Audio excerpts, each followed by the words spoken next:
This video is sponsored by these wonderful folks on Patreon. Warning, this video contains jump scares and mentions of Adam Sandler.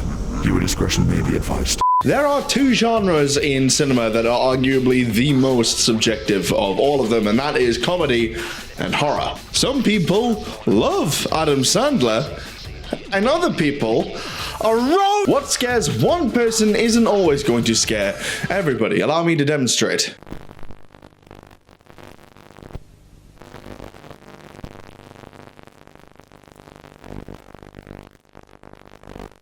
That may have unsettled some of you, whilst the rest of you just saw a guy.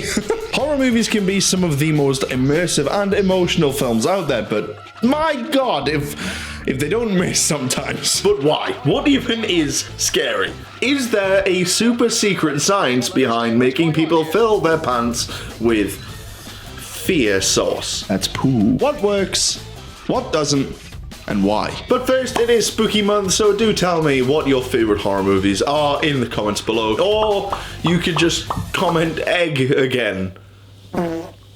Let's first talk about something that is categorically overused in the genre and does anything but scare the shorts off us. The fruits of horror are bared when sparsity is present. Me. There is a real problem in modern horror that I'm going to coin the FNAF effect. Get the FNAF effect. Atmosphere and tension are incredibly difficult to create, especially in a horror film, and once you got your audience by the edge of their seat, the quickest way to either pay off or ruin that whole atmosphere and build up is with a jump scare. Jump scares can be some of the most effective scares in cinema when they're used properly. However, modern cinema seems to just sit on the jump scare button, and this causes complete ineffectiveness. Let me show you a good example and a lot of bad examples. A jump scare, by definition, is the scaring technique of surprising a viewer with an abrupt change in image or event, usually with a big scary sound. Your earliest jump scares had this boiled down to its very essence with the likes of the chair jumper jump scare, Friday the 13th Swamp Boy, the grave jump scare from the end of Carrie. These two jump scares, both featured at the end of the films, worked for two reasons. Letter one, they come at the end of a particularly intense act, and we the audience, as well as the characters themselves, feel that we've earned a moment of reprieve, which of course lulls us into a false sense of security. And number B, they are one of, if not the only jump scare present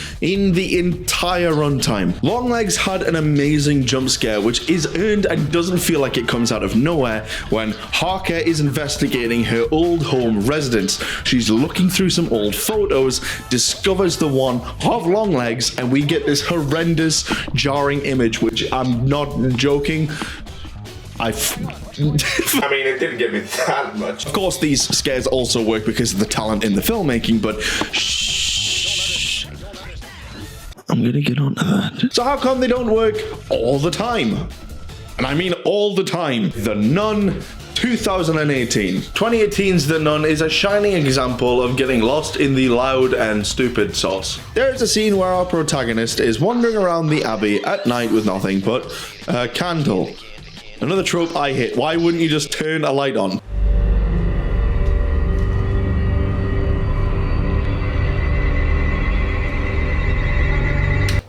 Oh, you ruined it! Now here is why this tastes better than this. In this scene from The Conjuring, there is plenty of time dedicated to building the tension throughout a 5-minute scene. From the first image of Valak all the way through to Lorraine entering the study, the fake out of the painting, the loot and bust technique scare of the music player, the foreboding cinematography with slow point of view shots, another fake out, the ramp up of the fear, the doors lock, and now we are trapped with Lorraine, then the shadow, then the jump scare. I personally would have ended this scene differently because I think this looks really dumb. But all in all, the scene earns its payoff. Now, in The Nun, Irene follows the shadow that just kind of comes out of nowhere, walks around the wall, goes into the mirror, then she's behind her, she turns around, oh my goodness, she's not there. Then she gets grabbed on the shoulder, teleports to face the mirror, the nun screams, shatters the mirror, the end. Contrast that to The Conjuring 2, it's the equivalent of them doing this in that scene.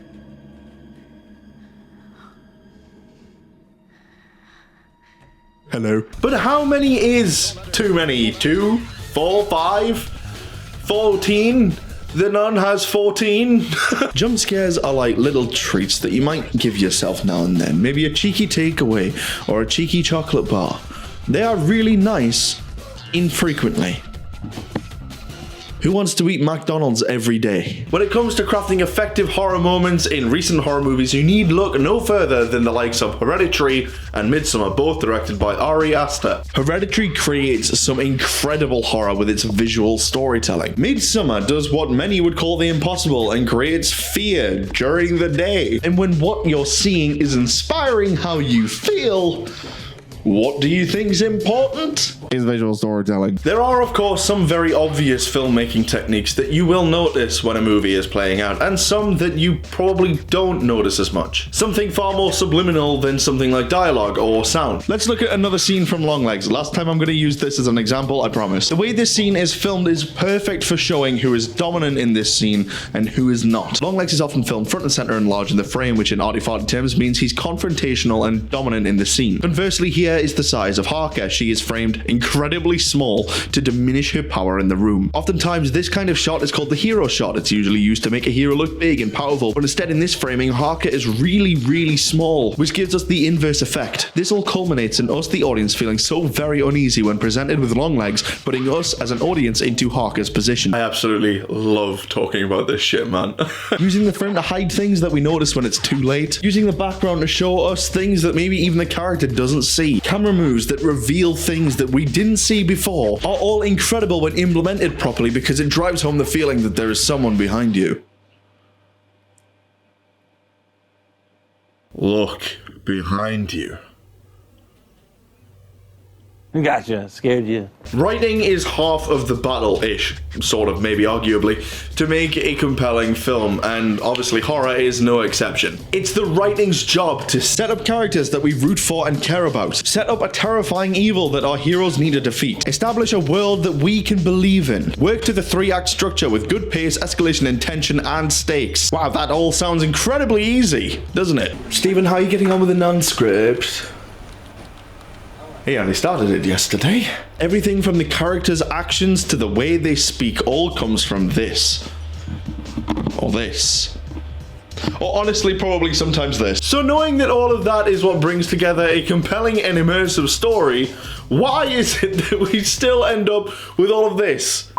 Okay, the killer could be anywhere, so let's split up and die one by one, except for you because you're the main character. Shouldn't we like stick together for the best odds or whatever? Oh no, they killed Michael! Everybody run! In different directions, don't follow me! Okay, I've escaped the killers. All I need to do now is make zero noise on my escape. Oh, come on! These kids are lucky I'm so fucking slow. That giant whale's coming straight for us! Keep running! In a straight line! Yup! What's your favorite scary movie? I should really call the police. You know, my favorite horror movie is The Descent. Oh my god, I've got no signal. Figures. Horror movies are chock full of characters that I swear are in bottom set maths. Like watching some of these mugs, you wonder two things. Are there people that exist in the real world who are really as thick as these people? Is this really how writers think people act in the real world? Or are they just too lazy to give characters reasons to do things because that requires, you know, brain power?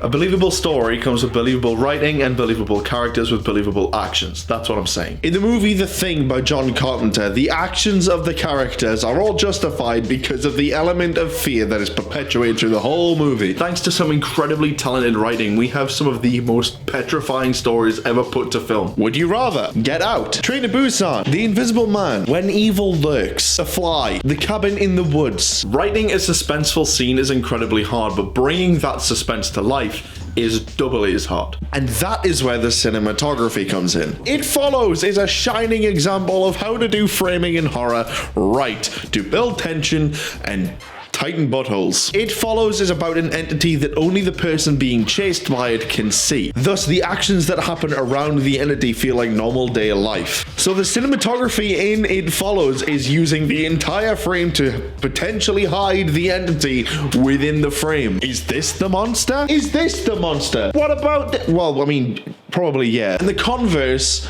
is a great shoe. Converse is predictable cinematography. How many times have you seen this number?